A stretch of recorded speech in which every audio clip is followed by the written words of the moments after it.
Good morning. Yeah మొదటగా ఏదైతే కాళేశ్వరం సంబంధించిన విషయం ప్రాజెక్టులు వారేదైతే కొనసాగుతుందో బీఆర్ఎస్ పార్టీకి సంబంధించిన నేతలు స్పష్టంగా ఒకటి చెప్తున్నారు. కావాలని చెప్పి రైతులను ఇబ్బంది పెట్టే విధంగా ఈ కాంగ్రెస్ ప్రభుత్వం వ్యవహరిస్తుంది. కేవలం కుంగినటువంటి 3 పిల్లలని చూసుకుంటూ ఇంత పెద్ద రాదంతం చేస్తున్నారు. దాన్ని సరిచేస్తే అయిపోయేది కదా అని వారు చెప్తున్నారు. గుడ్ మార్నింగ్ అండి. 99 టీవీకి అలాగే నా తోటి పార్టిసిపెంట్స్ కి మీకు కూడా. ఫస్ట్ ఆఫ్ ఆల్ వీళ్ళ ఓవర్ యాక్షన్ తగ్గించుకుంటే బాగుంటది అనేది ఒక అంటే మేం కాదు, నిన్న మాట్లాడినటువంటి ప్రతి ఒక్కరు కూడా వీళ్ళ ఓవర్ యాక్షన్ చాలా ఎక్కువైపోయింది అని అన్నారు. సరే, అది పక్కన పెడితే నిన్న కాళేశ్వరానికి పెళ్లి చూసేసి రావడానికి మీకు అనుమతులు కూడా ఇచ్చాం. గతంలో మీరు మాకు పెట్టినటువంటి ఆంక్షలు కానివ్వండి, ఏదైనా సరే ధర్నా చౌక్ దగ్గర నుంచి మొదలు పెట్టుకుంటే కాళేశ్వరం వరకు అన్ని చోట ఆంక్షలే విధించినటువంటి మీ ప్రభుత్వం గతంలో. ఈ రోజు మేము స్వేచ్ఛగా మీరు వెళ్ళి రండి. మేము మొన్న కూడా అసెంబ్లీ జరుగుతున్నటువంటి సమయంలో మిమ్మల్ని కూడా రమ్మన్నాం. అక్కడ ఎంత బీడులు వారింది, ఎంత కుంగిపోయింది, ఎంత నష్టం జరిగింది అనే దానికి మీతో పాటు 119 ఓవరాల్ గా అసెంబ్లీలో ఉన్నటువంటి 119 మంది అసెంబ్లీ సభ్యుల్ని అందరినీ కూడా ఆహ్వానించడం జరిగింది. మరి నిజంగానే ఏం జరగలేదు అక్కడ అంటే మీకు రావడానికి బాధ భయం ఏముండనో నాకు తెలియదు. కానీ అదే రోజు అసెంబ్లీ జరుగుతుండగా అదే రోజు మీరు నల్గొండలో సభ పెట్టుకోవడం, ఒక అసెంబ్లీ అంటే ఒక ఎమ్మెల్యేగా ఉన్నటువంటి కేసీఆర్, ప్రతిపక్ష నాయకుడిగా ఉన్నటువంటి కేసీఆర్ వచ్చి నిజంగానే తప్పేదో ఒప్పేదో ప్రజల కోసం ప్రజల గళంగా మిమ్మల్ని ప్రతిపక్షంలో కూర్చోబెడితే మీరు వచ్చి అక్కడ మాట్లాడాలి. కానీ అది పక్కన పడేసి 7 కిలోమీటర్ల దూరం ఉన్న అసెంబ్లీని వదిలేసి 100 కిలోమీటర్ల దూరం ఉన్న నల్గొండలో పోయి కేసీఆర్ ఆరోగ్యం బాలేదంటూనే అక్కడ సభ పెట్టుకోవడం ఎంతవరకు సమంజసం? అదొకటి పక్కన పెడదాం. మరి మేము ఆ రోజు అక్కడ పిలిచిన తర్వాత రాకపోవటానికి ఆ రోజు కేసీఆర్ మాట్లాడిన ఏం పీకుతారు అక్కడ పోయి ఏటిగడ్డ మంటిగడ్డ అని మాట్లాడినటువంటి మాటలు మనం విన్నాం. మరి నిన్న దేనికోసం పోయినరో వాళ్ళకే తెలియాలి.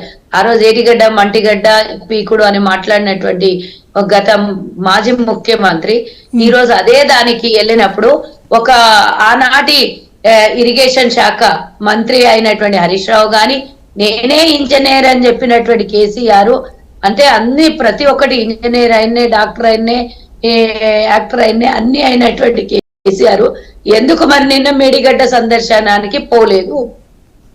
సరే, ఇది కూడా పక్కన పెడదాం. 2 పిల్లలు వంగిపోయినాయి అని అంటారు. ఒక ఇంటికి చెత్త వేసినప్పుడు 2 పిల్లలు ఒక కార్నర్ లో గాని మధ్యలో గాని 2 పిల్లలు వంగిపోతే మీద స్లాబ్ ఉంటదా? 2 పిల్లలు పడిపోతే మీద స్లాబ్ నిలబడుతుందా? అది చెప్పాల్సినటువంటి అవసరం ఉన్నది. 2019లో వీళ్ళు కన్స్ట్రక్షన్ చేస్తున్న సమయంలోనే అప్పుడే దాని మీద ఆల్రెడీ రిపోర్ట్ రావడము అందరికి తెలిసినటువంటి విషయమే. కానీ దాన్ని దాచిపెట్టిరు. ఇందులో నాణ్యత లేదు, ఇది తప్పు కట్టడము అనేది అప్పుడు హెచ్చరించినటువంటి ఇంజనీర్లు దాన్ని కాంట్రాక్టులకి వీళ్ళు చెప్పడము, కాంట్రాక్టులు కేసీఆర్ కి చెప్పకపోవడమా, లేకపోతే శాల్వాలు కప్పి సన్మానం చేసినందుకు కాంట్రాక్టర్లు కూడా నోరు మూసుకొని కూర్చున్నారా మనకు తెలియదు. వీళ్ళు 2 పిల్లలు అని మాట్లాడుతున్నారు. మొదలు పెడితే మేడిగడ్డ నుంచి మొదలు పెడితే అన్నారం, సుందిళ్ళ 3 బ్యారేజీలు ఉంటాయి. ఆ 3 బ్యారేజ్లు మొదటి బ్యారేజ్ మేడిగడ్డ. ఆ మేడిగడ్డ నుంచి నీళ్లు అన్నారం నుంచి సుందిళ్ళకు పోతాయి. మనం మొన్న చూసినాం అన్నారం బ్యారేజ్ లో పిల్లర్లు కింద నుంచి నీళ్లు రావడము, అంటే ఉబిసి రావడం మనం చూసినాం, బుడగలుగా రావడం.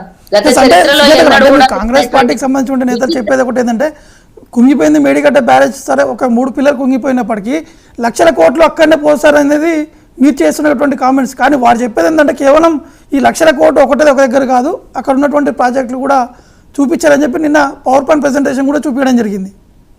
ఆ క్లారిటీ ఇచ్చారు. అదే చెప్తున్నాను నేను. మొదటికే మోక్షం లేకపోతే చివరి వరకు ఎలా ఉంటది అని అడుగుతున్నా. మీరు 2-3 పిల్లలు అని మాట్లాడుతున్నారు. మరి నిన్నెందుకు మీరు 1000 మందిని అక్కడ ఆ బ్యారేజ్ మీదకి తీసుకుపోయే ప్రయత్నం చేశారు? అసలు నీళ్ళు ఎందుకు ఖాళీ చేశారు? ఎన్నికలకు ముందే మీరు నీళ్ళు ఎందుకు ఖాళీ చేశారు? ఖాళీ చేసి అది కంటిన్యూస్ గా ఎందుకు రిపేర్ చేయించలేకపోయారు? ఎన్నికలకు 2 నెలలు సమయం ఉండే, దాన్ని ఎవరు ఎన్నికల కోడ్ కింద తీసుకోరు. దాని రిపేర్ కోసం కాంట్రాక్టర్లు ఉండే కదా, మరి ఆ కాంట్రాక్టర్లు మీకు ఏ రకంగా ఒప్పందం చేసుకున్నారు? ఆ కాంట్రాక్టర్లతో రిపేర్ ఎందుకు చేయించలేకపోయారు? 3 ఫీట్ల కిందికి కుంగిపోయిన ఫ్లైఓవర్ కింద 5 ఫీట్ల లోపలికి కుంగిపోయినటువంటి పిల్లర్లు, బీడులు బారినటువంటి మొత్తం బ్యారేజీ సిస్టమ్ అంతా కళ్ళ కట్టినట్టు కనబడిన విషయం మనం మొన్న మేము వెళ్ళినప్పుడు పవర్ పాయింట్ ప్రజెంటేషన్ ఇచ్చినప్పుడు అధికారులు ప్రభుత్వ అధికారులు చెప్పినటువంటి విషయం మీలాగా ప్రైవేట్ వ్యక్తులు వచ్చో ఎవరో వచ్చి చెప్పిన పవర్ పాయింట్ ప్రజెంటేషన్ కాదు, అధికారికంగా అధికారులు ఇంజనీర్లు పెద్ద పెద్ద మేధావులు మాట్లాడినటువంటి విషయం మీరు చూడండి మళ్ళొకసారి వివరంగా. గతంలో కాంగ్రెస్ పోయినప్పుడు మీరు అడిగిన దానికి ఒకసారి పల్లెరవి గారు ఉన్నారు. పల్లెరవి గారు అంటే వారు మొదటిగా క్వశ్చన్ చేసేది ఒకటే, ఆనాడు కాంగ్రెస్ పార్టీకి చెందినటువంటి ఎమ్మెల్యేలందరూ కూడా